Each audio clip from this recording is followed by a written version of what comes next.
జగన్మోహన్ రెడ్డి గారు ఈరోజు తీసుకున్నటువంటి నిర్ణయం, ఈ ఒకే ఒక్క నిర్ణయంతో అసలైనటువంటి ఆట మొదలు పెట్టాడని చెప్పవచ్చు.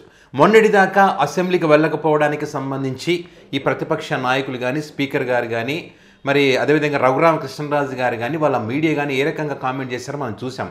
జగన్మోహన్ రెడ్డి రావడానికి భయపడుతున్నాడు, ప్రతిపక్ష హోదా కావాలని పిల్లోలాగా ఏడుస్తూ ఉన్నాడు, ప్రజా సమస్యలంటే బాధ్యత లేదు అని చెప్పి, అదేవిధంగా పులివెందులకు ఉప ఎన్నిక వస్తుందని చెప్పి తన ఎమ్మెల్యేల దగ్గర ఈ రకంగా అన్నాడు, ఆ ఎమ్మెల్యేలు తిరుగుబాటు చేశారు. ఇట్లా పనికిమాలిన డిబేట్ పెట్టడం మనం చూసాం. సో వీటన్నిటికి చెక్కు పెడుతూ ఈరోజు జగన్మోహన్ రెడ్డి గారు హైకోర్టులో ఒక సంచలన పిటిషన్ దాఖలు చేశాడు.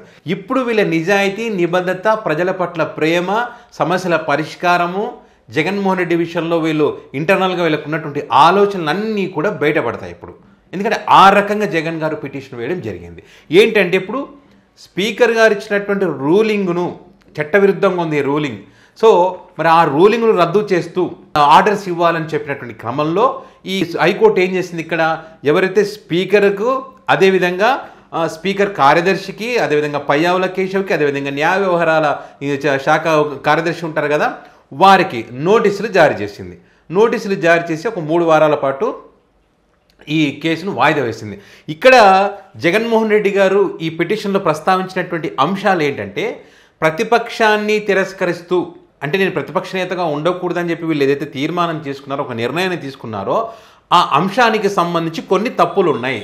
వీళ్ళు తీసుకున్నటువంటి రూలింగ్ ఏదైతే ఉందో, స్పీకర్ తీసుకున్న రూలింగు చట్టవిరుద్ధంగా ఉంది. ఎందుకంటే ప్రతిపక్ష హోదా ఇవ్వకూడదనేటువంటిది వీళ్ళు ముందే నిర్ణయించుకున్నారు అనడానికి ఒక ఎగ్జాంపుల్ కూడా ఇక్కడ మెన్షన్ చేశారు. మే 21 తారీఖున కొత్తగా ఎన్నికైనటువంటి ఎమ్మెల్యేల ప్రమాణ స్వీకారం ఏదైతుందో, ఈ అసెంబ్లీ సాంప్రదాయం ఏంటి, ఇక్కడ అధికార పార్టీకి చెందినటువంటి వాళ్ళు, ఆ తర్వాత ప్రతిపక్ష నేత ఎవరు ఉంటారో డిసైడ్ చేస్తారో వాళ్ళు ప్రమాణ స్వీకారం చేయాలి. ఇక్కడ ఏం చేశారు, ముందుగా చంద్రబాబు నాయుడు గారు, ఆ తర్వాత మంత్రివర్గ సభ్యులు ప్రమాణం చేసిన తర్వాత అప్పుడు జగన్మోహన్ రెడ్డి గారికి అవకాశం ఇచ్చారు. అంటే ఇక్కడ వాళ్ళు ముందే ప్రతిపక్ష హోదా ఇవ్వకూడదనేటువంటిది నిర్ణయించుకున్నారు అనడానికి ఇది ఒక ఎగ్జాంపుల్. ఇక్కడ ప్రజల తరఫున ప్రశ్నించకూడదు, నేను మాట్లాడకూడదు అన్నదే ఇక్కడ, అంటే ప్రతిపక్ష నేత యొక్క స్వేచ్ఛను హరించేటువంటి ఒక కార్యక్రమం ఇక్కడే మొదలైంది.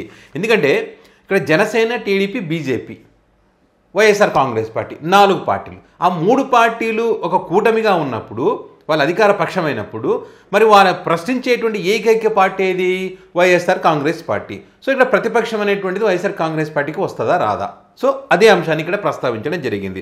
అదేవిధంగా జూన్ 24వ తారీఖున స్పీకర్ గారికి ఒక లేఖ రాశారు జగన్మోహన్ రెడ్డి గారు. ఏదైతే మీరు తీసుకున్నటువంటి రూల్ కరెక్ట్గా లేదు, చట్ట విరుద్ధంగా ఉంది, ఆ లేఖకు సంబంధించి మరి స్పీకర్ గారు స్పందించలేదు.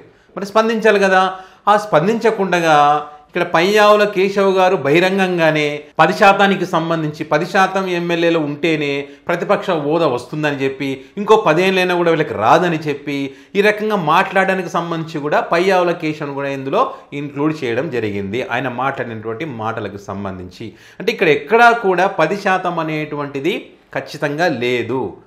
గతంలో 10% లేకపోయినప్పటికీ కూడా ప్రతిపక్ష హోదా ఇచ్చినటువంటి అంశాలను కూడా ఇక్కడ ప్రస్తావించారు, వాటిని కూడా పరిశీలించాలని చెప్పి. అంటే గతంలోనే ఇప్పుడు వేసినటువంటి పిటిషన్ కాకుండా గతంలో అంటే జూలై 23వ తారీఖున ఒక పిటిషన్ వేశారు ఈ ప్రతిపక్ష హోదాకి సంబంధించి. అప్పుడు 1953లోని 12B ఏదైతే ఉందో దాని ఆధారంగా ప్రతిపక్ష హోదా కల్పించాలని చెప్పి అప్పుడే మరి హైకోర్టును ఆశ్రయించడం జరిగింది జగన్మోహన్ రెడ్డి గారు. మరి ఈ హైకోర్టులో ఈ పిటిషన్కి సంబంధించి పెండింగ్లో ఉండగానే స్పీకర్ అయ్యన్న పాత్రుడు గారు ఒక రూలింగ్ ఇచ్చారు, మళ్ళీ ప్రతిపక్ష హోదా లేదు అని చెప్పి. అంటే ఈ రూలింగే చట్టవిరుద్ధంగా ఉంది, చట్టంలో ఎక్కడ కూడా లేదు. తన హక్కులను కాలరాస్తూ ఏ రకంగా వీళ్ళు చట్టాన్ని వ్యతిరేకిస్తూ, చట్టాన్ని పరిగణలోకి తీసుకోకుండా వాళ్ళ మనసులో ఉన్నటువంటి, అంటే వాళ్ళ మనసులో నా మీద ఉన్నటువంటి కోపాన్ని రాజకీయంగా అణిచివేయాలనేటువంటి అంశాన్ని, ప్రజల తరఫున ప్రశ్నిస్తాడేమన్నటువంటి అంశాలను దానికి అనుగుణంగానే వీళ్ళు నిర్ణయం తీసుకున్నారనడానికి ఇవన్నీ కూడా ఎగ్జాంపుల్స్ అని చెప్పి ఈరోజు జగన్ గారు హైకోర్టును ఆశ్రయించడం జరిగింది. సో మరి హైకోర్టు అయితే నోటీసులు ఇచ్చింది వీళ్ళకు. మరి ఈ నోటీసులు ఇచ్చినప్పుడు మరి మొన్నటిదాకా మనం నీతి వాక్యాలు చెప్పాం కదా, డైలాగులు కొట్టాం కదా, మరి ఈ నోటీసులకు వీళ్ళు ఆన్సర్ ఇవ్వాల్సి ఉంటుంది. వీళ్ళు ఆన్సర్ ఇస్తే వీళ్ళ నిబద్ధత, నిజాయితీ ఏంటని తెలిసిపోతుంది. ఇప్పుడు జగన్మోహన్ రెడ్డి గారి యొక్క నిజాయితీ, నిబద్ధత అని బయట పెట్టుకున్నారు హైకోర్టును ఆశ్రయించి. ప్రతిపక్ష హోదా నాకు కల్పించండి, నేను వస్తాను, ప్రశ్నిస్తాను అని చెప్పి. సో మీరు కనుక మాకు జగన్మోహన్ రెడ్డి గారు ప్రశ్నించినా ఎవరు ప్రశ్నించినా మాకేం భయం లేదు, మేము పర్ఫెక్ట్గా పాలన చేస్తున్నాం, అది మంచి ప్రభుత్వం అనేటువంటి ఆలోచన కనుక మీకు ఉంటే మరి ఈరోజు హైకోర్టు ఏదైతే మీకు నోటీసులు ఇచ్చిందో ఆ నోటీసులకి ఆన్సర్ ఇవ్వండి. మీరు చట్టవిరుద్ధంగా తీసుకునే రూల్ను రద్దు చేయండి, జగన్ గారికి ప్రతిపక్ష హోదా కల్పించండి, మరి అసెంబ్లీలో కూర్చొని సమస్యల పరిష్కారం చేయండి. జగన్మోహన్ రెడ్డి ఏమన్నా అసెంబ్లీకి వస్తానని ఆడుకోవడానికి ఏం రావట్లేదు కదా, నేను ఆడుకుంటా వచ్చి నాకు అవకాశం కల్పించండి అని చెప్పి అడగట్లేదు కదా. ప్రజల సమస్యలకు సంబంధించి మీరు చెప్తున్నారు కదా, అదే కదా, ప్రజల సమస్యల గురించి పరిష్కారం చేయరా, సమస్యలు దృష్టికి తీసుకురారంటే సమస్యలు మీ దృష్టికి తీసుకురావాలంటే స్పీకర్ గారు చెప్పారు, మరి స్పీకర్ గారి దృష్టికి తీసుకురావాలంటే సమయం ఇవ్వాలి కదా. ఆ సమయమే ఇవ్వకుండా సమస్యలు చెప్పండి ఎట్లా చెప్తారు? ఇప్పుడు చూస్తూ ఉన్నాం శాసనసభలో శాసన మండలిలో లోకేష్ గారు పీకుడు భాష ఏ రకంగా ఉందో. ఈ భాష తప్ప ఏమైనా ఉంటుందా? వాళ్ళకి తెలుసు శాసన మండలిలోనే చెమటలు పట్టిస్తున్నారు, ఇక జగన్మోహన్ రెడ్డి వచ్చారనుకున్న అసెంబ్లీకి ఇంకా ఎక్కువ ఉంటుంది, మమ్మల్ని ప్రశ్నిస్తాడనేటువంటి ఇంటెన్షన్ వాళ్ళలో ఉంది అని చెప్పి గతంలో స్పీకర్ గారు మాట్లాడినటువంటి మాటలు కానీ, మరి అదేవిధంగా రఘురామకృష్ణరాజు మాట్లాడిన మాటలు కానీ, పయ్యావుల కేశవ్ మాట్లాడినటువంటి మాటలు కానీ, ఇట్లా వాళ్ళందరూ మాట్లాడినటువంటి మాటలను కూడా క్షుణ్ణంగా పరిశీలించాలని చెప్పి తన పిటిషన్లో జగన్మోహన్ రెడ్డి గారు పేర్కొనడం జరిగింది.